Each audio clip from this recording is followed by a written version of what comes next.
as I mentioned, good stuff in Studio B. You're so far away. I know, I can't like even it. see you. I don't like change. Come I back. don't like it. Casey Tedmore along with us, sous chef Aiden Wheat along with us as well. And we're going to have a little St. Patrick's Day shenanigans and fun. You can't say St. Patrick's Day without corned beef and cabbage or a Reuben, and you have brought a little bit of one of the aforementioned. Tell me a little bit about what you guys are going to do today and what you guys got going on out at the hotel at Kirkwood. We're going to do a little corned beef hash in the middle pan, and we'll do a Reuben over on the other side. Basically, we cured our own corned beef in this particular case. It takes about 5 to 7 days of cure, okay, a couple hours to boil, and then back to it and slice it. That's the technical term.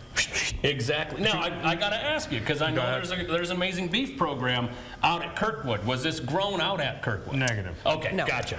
Figured I'd ask. So, well, while he's doing this, Casey, tell me a little bit about not only we've been talking about the passports, those passport dinners, but a new menu and Easter. So we'll just kind of follow your lead and take us where you want to go. I think, as always, we have a lot of stuff going on. So passport starts in April, right? We've been talking like it's coming, it's coming. It's actually happening in April for Morocco. The menu is just sent over, and we should have that posted within the next day or two. So we're super excited about that. Reservations have started for that.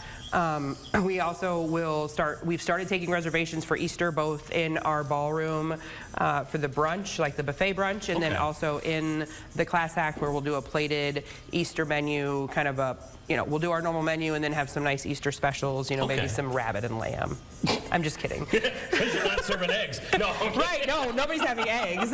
How long do people have that probably can't sleep on the Easter thing? Get it in soon. I wouldn't, obviously for both the restaurant and the ballroom brunch, those will fill. Ballroom brunch is, you have to have a ballroom to have ballroom brunch, right? So there's a select few places that can do that. So I would definitely call and get those reservations made sooner than later. And we're going to talk about new menu stuff here in a little bit. I want to come back to the cooktop. You not only put the corned beef, but you put the sauerkraut in the frying pan as well, too.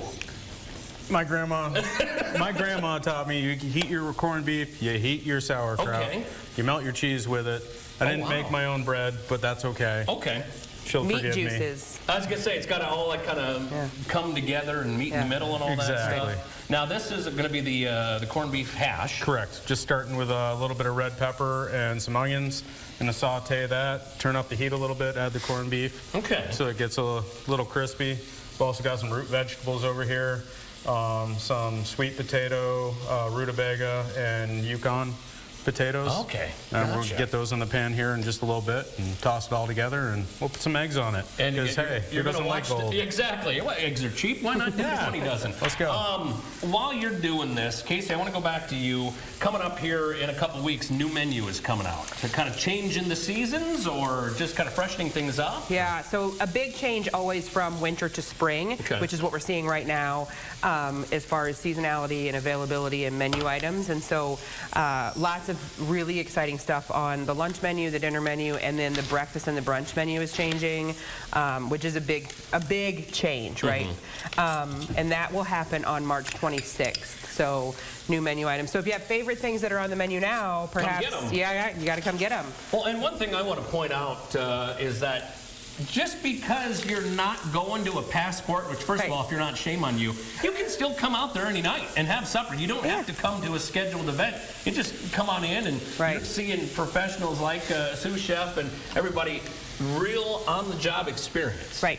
And the students are in full swing right now, which is really fun. So they're really finding their rhythm in their service classes, and they're taking tables, and they're participating in the service, and they're working in the kitchens. And this is the fun time for the students when they're coming to the end of their time with us, or maybe they're just in their second semester, but they're really kind of coming into their own. So, and the menu change will be good for them to see. It's a great thing for them to see.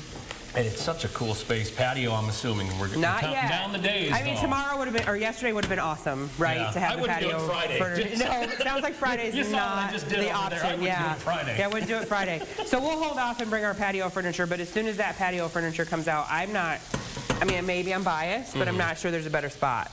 Well, it's quiet on the patio, right? You don't have the hustle and bustle of town. You're kind of on the edge of town. Nice outdoor setting, and Again, all the details. What website to learn all this? Social media pages, too. Then we'll come back to the cooktop here. Sure, all the things. So we're on Instagram, we're on Facebook, and then our website, just the www.thehotelatKirkwood.com, and then obviously you can call us at 848-8700, which will get you to the front desk, and they can direct you if you have any questions, or call the restaurant directly and make reservations. You know, as a kid, I grew up watching ER on another network on Thursday nights. That was my first glimpse at watching somebody do the work while it happens, in real time. I feel like I'm watching the master at work here. He's been cracking eggs. He's painting Thousand Island dressing on bread and all that stuff.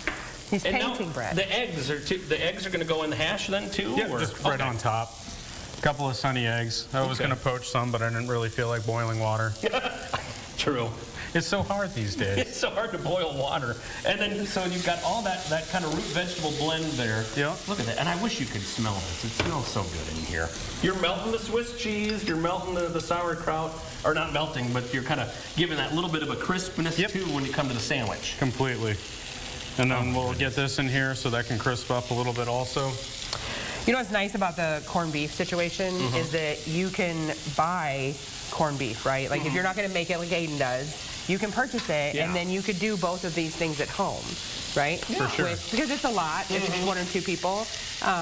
And, make your own hash in the morning. Who doesn't love that? And I noticed you didn't get the Carl Budding little thin slices of corned No. beef. This is legit, weighed by the pound corned beef in here, too. Grandma said, go big, go home. I'm telling you, your grandma was a heck Can of an we meet individual. Grandma? Can she come with us? Unfortunately, Grandma is no longer with us, sorry. but it's all Sometimes good. when you're blessed with a good grandma, that stuff gets passed Exactly, down. So exactly. what we're going to do is we're going to take a break. It is meal time. When we come back, we'll remind you how to get a hold of these guys. Come on back. We'll wrap it up nicely in a little bow. Everyday Iowa right here in KCR.